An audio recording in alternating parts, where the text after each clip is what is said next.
Hey parents, it's Robbin McManne here. I'm a parenting expert and I'm also an expert in helping you make day-to-day interactions with your kids easier and more fun so there's less complaining and more cooperation. And today in episode 2 of Mom Hacks, I'm talking about how to get your kids to bed more peacefully and have a much easier time doing it. So I want to talk to you about the fact that most often parents complain about the fact that their kids really stall, manipulate them, and don't seem to want to go to bed. It's one of the things that I hear a lot. And I want you to know that actually bedtime for our kids represents a time when they're really craving connection. They're really needing connection with us and they need us the most. So all of those times that it seems like they're stalling, that they become thirsty philosophers who need an extra hug, who need to go to the bathroom again, well, that's really them looking for ways to get more connection with us, because going to bed means that they're breaking that connection with us, that they're going to be going to sleep on their own. And that can provoke a little bit of anxiety and worry for our kids. And they just need that extra reassurance and sometimes a little bit of extra time with us so that they can feel comfortable, that they can feel secure in our care, and they can drift off to bed feeling safe and feeling loved. So one of the things that I will say to every parent that I work with is that routine is really important at bedtime.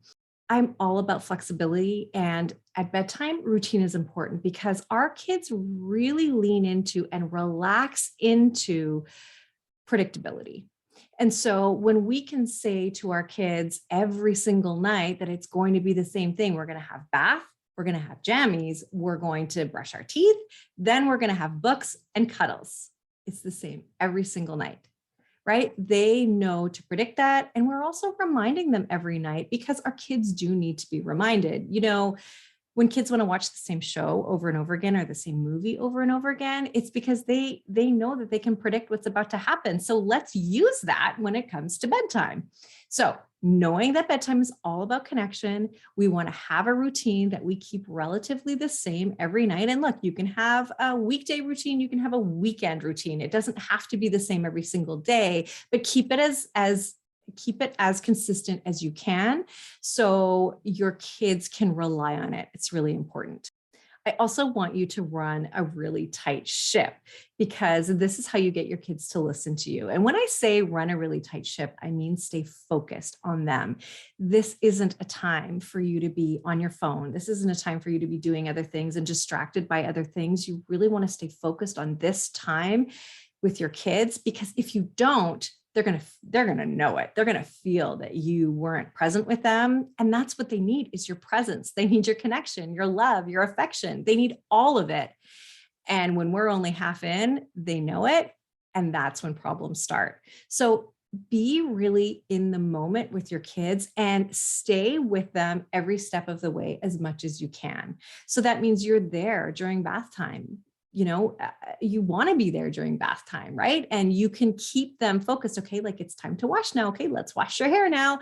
You know, you're there every step of the way. And then when they're getting their jammies on, you're there helping them get their jammies on. When it's brushing their teeth, you're there helping them brush their teeth. Now, you may, or you probably have more than one child. And so there are some different things that you may have to do, but you want to still stay really focused. When I was putting my kids to bed when they were little, before they were teenagers and needed my help getting to bed, I really would make sure that I separated them as much as possible. I also made sure my husband was involved in helping me get them to bed so that we could divide and conquer, if you will. So please invite your partners to be a part of this as well. And if you don't have that option, then it's even more of a reason for you to stay really focused. And I wouldn't let my kids necessarily bathe together. I definitely wouldn't let them brush their teeth at the same time in the bathroom, because it just caused problems and that delayed bedtime, and it meant emotions were high and I might be frustrated. My kids might be frustrated and upset and angry.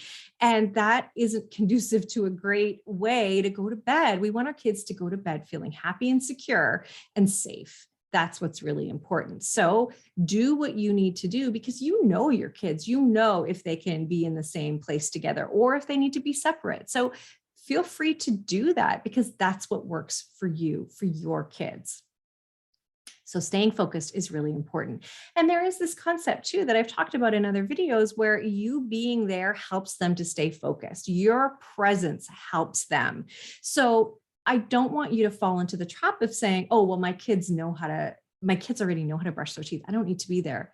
It's not about them knowing whether they know how to brush their teeth or not. It's about you just being there for them and just helping to gently redirect them when they get distracted, or say, okay, time to go for books and cuddles now, right? Just to really keep them on track.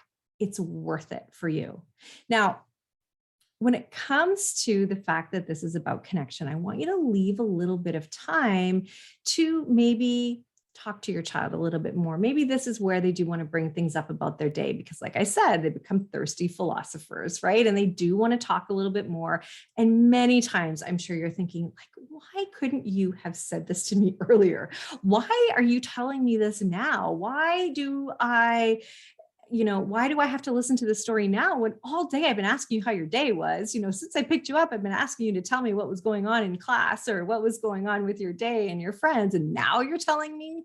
Well, just know that this is them really trying to get their needs met in terms of that connection, right? And so if we can build in a few minutes to just be there for them and really listen to them, that's really going to help them be able to go off to dreamland feeling safe and secure, right? And how many times has your child done something like that and you've been really frustrated? You've wanted to yell at them. You have told them, enough already. Enough is enough. You need to stop, and you just need to get to bed and stop stalling and, just cut it out. I know I have. And not knowing that actually what they're trying to do is connect because they're feeling some anxiety would have really helped me if I had known that. And so many fights, so many disagreements, so much conflict can happen over mere minutes if we had only just spent an extra 5 or 10 minutes with our child because they need us. Right? That's what this time is all about. So I really want to invite you to really lean into that time. And look, I get it. You want your kids to go to bed. You have got other stuff to do. You are exhausted. You just might want to go and sit quietly on your own and not talk to anyone, maybe watch a show, have a glass of wine. You've got a million other things that I'm sure you need to do. But don't let minutes get in the way of you breaking connection with your child or damaging your relationship with your child. You really want to be there for them in these moments. I promise you it will pay off, because your child will feel so much more connected to you. And the last thing you want is for your child to go to bed feeling scared, feeling upset, feeling sad, anxious, worried. And then you're going to leave feeling bad that, I messed this up with my kid, or I don't feel good about the way I put them to bed. And I have to say that there have been times where I felt so bad about the way I put my son to bed, my oldest, who is my difficult child, that I actually would wake him up and apologize to him in the middle of the night because I couldn't sleep, right? And if I had known then what I know now, I wouldn't have ever done that. I would have just let him sleep, and I wouldn't have damaged my relationship with him to the point where I was feeling so much anxiety over it. So I really want to invite you to do that. And if they have something to tell you, let them talk to you. And of course, you can say, I love this story and I can't wait to hear more about it tomorrow. I can't wait. Let's talk more tomorrow when we're both more awake, right? So you don't have to sit through a long story that lasts a really long time. You can have a boundary in place, but I just really want to explain to you why they do that. Now, I really love the whole concept, and I will always talk about this, of putting the energy in on the front end of any situation. So what I mean by that is predicting. Predict what your child is going to need. What are they going to say? What are they going to do? And do your best to get that sorted before it becomes a problem, right? So your child is going to ask you for a glass of water. Well, have a glass of water ready and say, well, I knew you're going to ask me for that. So here you go. Right. I know that some kids can't handle a glass of water. This is just my example because they might have to go to the bathroom more than once at night. They might pee the bed. There's all sorts of things that come with that. But predict it, right? I had a client that had asked me about her daughter saying, well, now I'm hungry as soon as she got to bed. And so I said, okay, well, how do you feel about food at bedtime, right? We all do things a little bit differently, and it's okay to do things differently. And so she said, well, I don't know. I don't know that I really mind. I just don't want her to have junk food. And I said, okay, well, what if you brought up a couple of carrots or something like that, that you feel good about, that she'll feel okay about? And then that way, she's happy and you're happy and you've predicted it. And that's what she ended up doing. She would just say, yep, I've got a couple of carrots right here for you because I knew you would ask. I thought you'd probably be hungry. So I've got that for you. I've already got it. I already know that. Right. So that makes them go, wow, okay, like mom really gets what I need. She really gets my needs. And then there are the kids that can be more fearful at night and struggle going to bed. Maybe they're really light sleepers. So the best thing for you to do, and all of the sleep experts will tell you the same thing, is to make sure their room is really conducive to a really good sleep environment. So you want to keep it dark. You want to make sure that there is some kind of level of white noise, because anything up to that noise level they won't hear, right? And that means you can make a little bit of noise if you need to, or they won't hear your show or whatever it is, they won't be woken up by it. So I love using fans. You can use noise machines, anything like that. My kids have always slept with a fan. I sleep with a fan. So it just really helps. And it's soothing as well. Some parents will have some meditations for their kids or some guided meditations. That's a great idea too. You can do lots of different things. And if you're really having struggles getting your kids to fall asleep, I'm going to put some episodes from Parenting Our Future, my podcast, in the description below, which will give you some really great tips on how to get your kids to sleep. And these are some experts in sleep that I know you will love hearing from. So if this is a bigger issue for you, I've got you as well. So have a look and a listen to those episodes as well. So when it comes to kids and their sleep environment, it needs to be dark. It needs to have some sound and address any issues they may have. Some kids need a nightlight. Some kids don't. Some kids need their door cracked open a little bit. Whatever is good for you is okay. But we want to make sure that they are in an environment that isn't overstimulating and is relaxing for them to go to sleep. We don't want a bunch of toys on the bed. We don't want a bunch of things to stimulate their mind. We want to slow it down to get to bedtime. Sometimes aromatherapy will help as well. That all of that really can come together as one thing. But the most important thing for you to do is to predict what is going to come up. If your child is scared and maybe they think that there is monsters under the bed, you can always say, oh, I've got this special monster spray that I got from Amazon. And maybe it's just a couple drops of lavender in a little spray bottle with some water, and you spray it and you leave it with your child. And you say, anytime you feel worried, you can just spray this and it will immediately get rid of them, right? Things to help them feel safe and secure, right? If they're worried about bad guys coming in, show them that the windows and doors are locked and I've got you. Remind them that you are there all night long and that you are the one who's in charge and in control, and it's your job to keep them safe. All of that will really, really help your child to feel safe and secure, because going to sleep for them, like I've said, can provoke a little bit of anxiety. So you are going to focus on connection at bedtime. You are going to have a strong routine that you repeat every night as much as possible. You are going to tell them each step that you're going through. You are going to stay focused and stay with them throughout every step of bedtime. And you are going to predict what they're going to say, what they're going to ask for, so that you can already have it ready, because you are such an in charge parent. You already know what they want before they even ask you.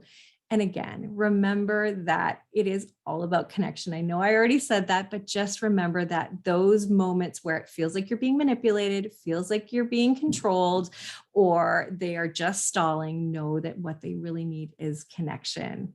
So good luck with that bedtime. I hope your babies go to bed so much easier with this. And don't forget to like this video, subscribe to my channel, and please share it with other parents that are struggling in some of the same ways that you are, or that this may resonate with them, because this just really helps to make parenting easier for everyone. It is our right to enjoy our kids, even if they're strong-willed, even if they're difficult, and to have the family that we always dreamed we would have, even if we don't have a typical child. It's not easy when we have a non-typical child. It's hard enough with a typical one. So I am here to help you unravel all of these difficult situations so that you can enjoy more and so that you can feel more confident in your parenting as well. So with that said, have a look at the description for more resources on sleep. Also, if you are struggling in your parenting, why not schedule a call with me? I am here. I will show up just like this. I am here for no judgment, no criticism. I want to know what you struggle with. I want to know how it's affecting you so that I can show you what I can do to support you and help you through it. Help is here if you want it. And if you feel like you need just a little extra support, there is no shame in putting your hand up and saying, yeah, I need a little extra support. I did it. And I can't even tell you the ripple effects it's had throughout my life, from the relationship with my boys to how happy I feel and how in love I am with my family. And look, we still have our ups and downs, and that's okay too. So thank you for watching. Don't forget to watch this one on how to get your kids up and out the door in the morning, because that's the other side of this equation, isn't it? We get them to bed and then we need to get them up and out the door. So this is going to help you with that. Thanks for watching, and see you in the next video. Bye for now.